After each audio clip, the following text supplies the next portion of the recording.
नमस्कार. आज आपण अर्धा किलो शाबूपासून पळी पापड बनवणार आहोत. चला तर मग व्हिडिओला सुरुवात करूया. खूप छान असे पापड तयार होतात. सर्वात आधी मी इथे अर्धा किलो शाबू हा एका पातेल्याने मोजून घेतलेला आहे. शाबू आपल्याला मोजूनच घ्यायचा आहे, कारण आपल्याला याच पातेल्याने नंतर पाणी टाकायचं आहे. शाबूमध्ये पाणी टाकून शाबू 2 पाण्याने स्वच्छ धुवून घेऊ. शाबू धुवून झाल्याच्या नंतर यामध्ये पाणी टाकू. शाबूच्या वरती अर्धा इंच पाणी येईल एवढं पाणी आपल्याला त्यामध्ये टाकायचं आहे आणि झाकण ठेवून हा शाबू रात्रभर भिजवून घ्यायचा आहे. तर इथे तुम्ही सकाळी पाहू शकता, खूप छान असा आपला शाबू भिजलेला आहे.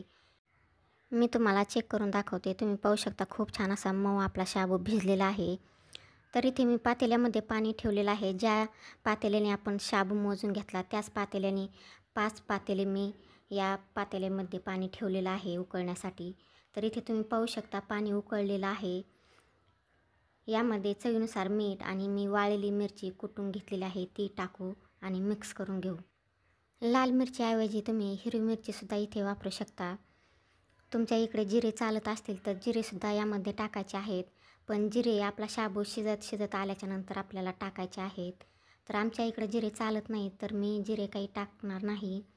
तर शाबू मी मोकळा करून घेतला होता, तो यामध्ये टाकला आहे आणि अशा प्रकारे आपल्याला एकजीव करून घ्यायचा आहे.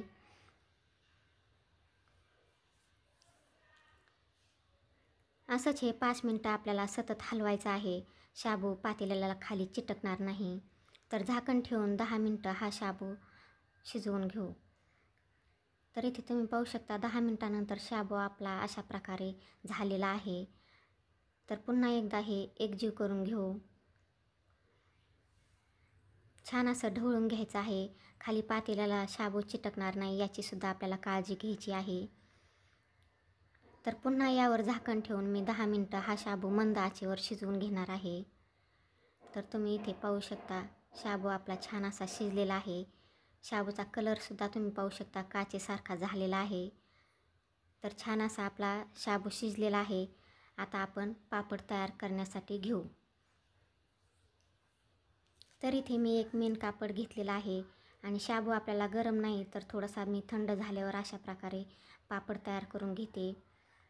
गरमच आपल्याला मेन कापडावर हे मिश्रण टाकायचं नाही, तर थोडंसं थंड झाल्यावरच टाकायचं आहे. तर खूप छान असे आपले पापड तयार होताना दिसत आहेत, पाहू शकता. तर इथे मी सगळे पापड तयार करून घेतलेले आहेत. इथे तुम्ही वाळल्यानंतर पाहू शकता, पांढरे शुभ्र असे आपले पापड तयार झालेले आहेत. एक पापड मी तुम्हाला काढूनसुद्धा दाखवते. खूप छान असे पापड निघले जातात. पातळसुद्धा झालेले आहेत, पाहू शकता. खूप जाड असे पापड हे आपल्याला करताना करायचे नाहीत, नाहीतर खूप पातळ होतात. तर 2 दिवस कडकडीत उन्हामध्ये वाळल्याच्या नंतर तुम्ही पापड पाहू शकता, खूप छान असे झालेले आहेत. पांढरे शुभ्रसुद्धा झालेले आहेत. चला तर मी तुम्हाला पापड तळून दाखवते. पाहू शकता, खूप छान असे पापड आपले फुलले जातात आणि पांढरे शुभ्रसुद्धा झालेले आहेत. व्हिडिओ आवडला तर लाईक, शेअर, सबस्क्राईब करायला विसरू नका. चला तर मग पुन्हा भेटूया पुढील एका अशाच रेसिपीमध्ये. पापड कसे झाले आहेत ते कमेंटद्वारे नक्की कळवा.